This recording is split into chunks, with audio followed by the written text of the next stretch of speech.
Imagine a mighty empire whose invincible legions conquered vast lands, only to collapse from within, not from barbarian hordes at the gates, but from a hidden poison. Endless borrowing that fueled conquests, ruthless elite profiteering from conflicts, and a currency secretly diluted until it sparked chaos and desperation among the masses. What if the most feared warriors in history were pawns in a financial game where victory meant more obligations and peace threatened ruin? Hang on tight, because the darkest revelations come later. Shocking betrayals by leaders, insider schemes that enriched a tiny circle while impoverishing everyone else, and eerie echoes in today's world that could signal impending turmoil. These chilling parallels involve trillions in modern commitments and mechanisms that quietly transfer wealth upward. Watch to the end for the most unsettling connections that might reshape how you view current events. The foundation of one of history's grandest dominions rested not solely on valor but significantly on liabilities.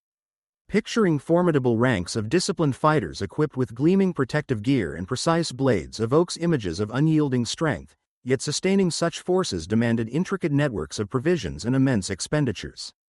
Vast numbers required sustenance, armaments, infrastructure for movement, compensation, fodder for mounts, materials for engineering feats, and skilled workmanship, all demanding substantial resources. Centuries of territorial growth were underwritten through sophisticated fiscal strategies, revealing that conflict extended beyond fields of engagement into the very core of economic structures. Once initiated, this momentum demanded perpetual advancement, transforming outreach not into optional pursuit but vital requirement for sustainability. This dynamic resonates profoundly in contemporary contexts. Please subscribe to our channel. It means the world to us and really helps us keep creating more content like this. Thank you so much. In the formative stages of the Republic, forces comprised community members obligated by property ownership to serve, equipping themselves and anticipating resumption of agrarian pursuits post-season. As horizons broadened with prolonged distant campaigns, this framework strained. Temporary absences evolved into extended commitments, necessitating dedicated personnel. Authorities transitioned to formalized remuneration, modest yet sufficient for allegiance. The transformative shift occurred when victories generated inflows. Annexed regions yielded levies, labor forces, mineral outputs, and contributions, creating a cycle where successes financed further endeavors. However, reliance extended to credit from affluent circles, especially emerging merchant influencers.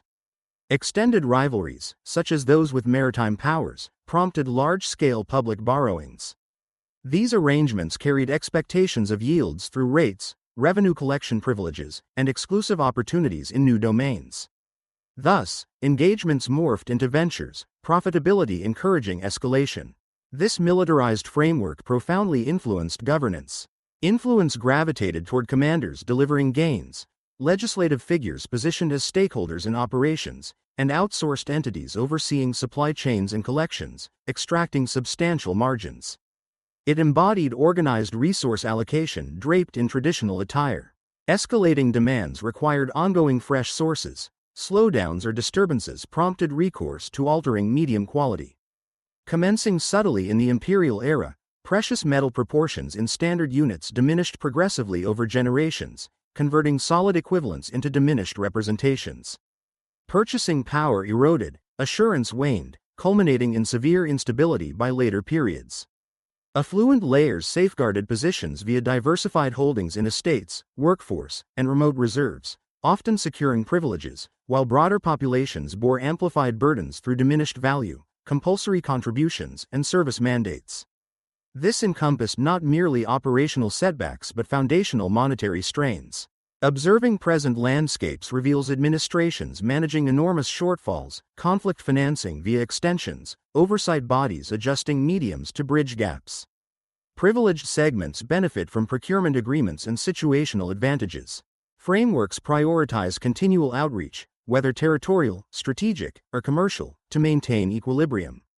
Though not identical, resemblances evoke shared underpinnings. Lessons from antiquity highlight that frameworks reliant on perpetual outreach confront limits, finite boundaries, exhaustible extracts, or adversaries. Upon reaching thresholds, focus shifts domestically.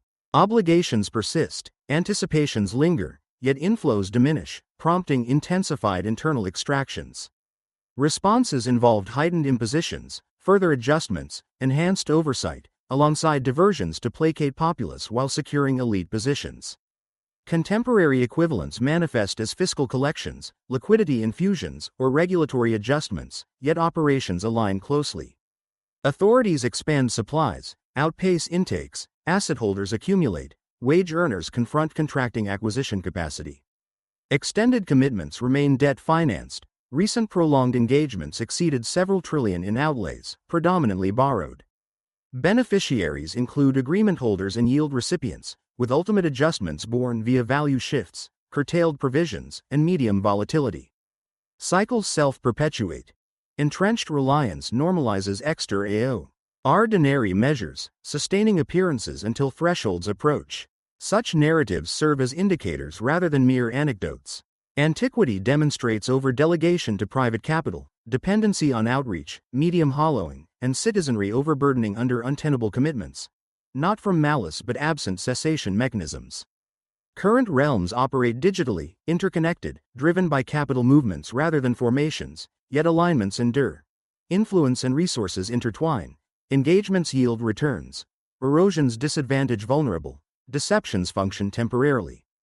Individual agency lies in recognition, as prevailing views treat erosions as unpredictable, impositions essential, extensions liberating, outreach infinite.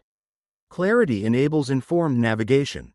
Prioritize historical fiscal insights alongside individual management, monitor structural indicators beyond surface enthusiasm, query beneficiaries of obscurity. Awareness counters unintended participation. Comprehension of dynamics, authority, frameworks, apparent steadiness, empowers. Upon emerging developments, trace flows. Originators, earners, ultimate bearers. Precedents illustrate dominions falter not from external breaches but arithmetic failures unaddressed. If this altered your lens, consider subscribing. Precedents illuminate directions.